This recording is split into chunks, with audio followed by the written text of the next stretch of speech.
Naitwa Steven Damas, ni mwalimu wa kwaya ya SPC hapa Igogo, kanisa la Anglican. Leo tulikuwa na ibada nzuri sana, ibada ya vijana. Ilikuwa ni siku ya maadhimisho ya vijana, siku ya kilele kabisa.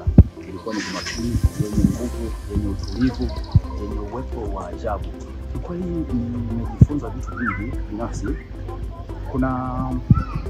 Huwa tuna wengi kubwa sana la vijana ambao wanajiingiza kwenye mambo ambayo yasiyofaa.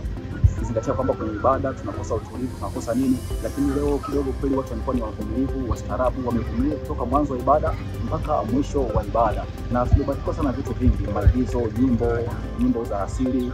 Kwa kweli tumebarikiwa sana. Kwa hiyo tunakualika hata wewe pia utakaposikia kuna ibada nyingine ya vijana inafanyika katika kanisa hili, tunakukaribisha sana uweze kuja kujifunza mambo mengi. Sio ibada ya vijana tu, hata ibada za kawaida za kila siku tunakukaribisha sana, kwa sababu ni kanisa ambalo kweli lina uamsho wa ibada, lina uamsho wa vijana. Tunakuomba sana mpendwa wa Mungu, utakaposikia kuna ibada katika kanisa la Anglican Igogo, ukaribie na Mungu atakubariki sana. Amina, ubarikiwe.